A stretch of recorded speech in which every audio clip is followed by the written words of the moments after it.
Мына Сыймык Жапыкеевдин айтып аткан немелерге дагы бір подтверждение кылып берейинби?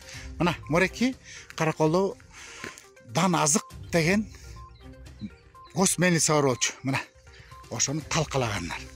Мына именно ошолор ушуларды талкатып, ушуларды сатып туруп, анан байышкан. Могу жерде илгери Союз тарагандан кийин биз налог менен соцфонддун будайын ушул жака төкчүбүз. Мамлекет ошондо жакшы баа менен алчу. Андан кийин булар наличными төлөткөнгө ушуну талкалатып, сатып туруп, анан наличный алып калышкан да. Мына карагылачы. Мореки эмне деген здание. Карачы, Морекини Союздан курулган эмени булар жөнү кемирип талкалап, темирлерине жетпей калганда, эгерде мындай дагы кичинерээк эме слабыйраак болгондо бузуп кетишмек. Мунучу колуң сыңгырлар.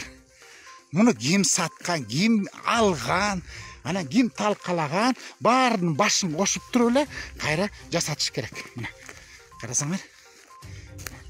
Илейген территорияны талкалап коюп, банын дагы спокойно дагы депутат болушуп, анан чындык сүйлөшмөк болушуп, карагылачы.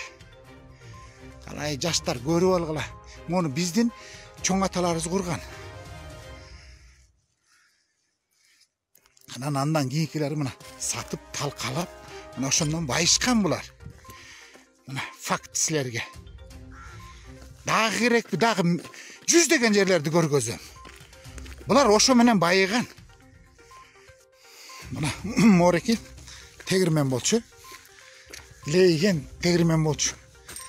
İçinden Союз убагында içine ак халатчан жүрчү. Полдор крашенный. Анда үйдөгүн жакшы болчу ушул. Ичи. Карагылачы. Анан да кызыл китеп алып атат. Муну азыр кызыл китеп. Килейге мекемени талкалап бир кызыл китепке алмаштырып алдыңар го.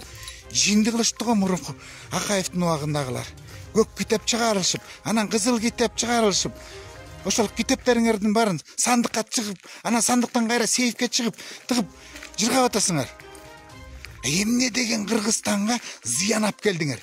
Бул деген азыркы эмне үчүн бул эмелер чыгып атат? Потому что уже пределге жетти Кыргызстан. Калп айтып отурчу, жана 30 жылдагы жыйынтык чыгарып, анан жооп бериш керек. Жөө болбосо бул көнүп калат. Булар боло берет экен кыла берсе деп. Жок. Элдикине кол салган болбойт. Мына мени тоноп кетсеңер болот, мени өлтүрүп кетсеңер болот. Мен алдыга эчтеке болот. Кыргызстан андан кем калбайт. Бирок мамлекеттикин, жалпы элдикин кол салган бул деген жаман трагедия.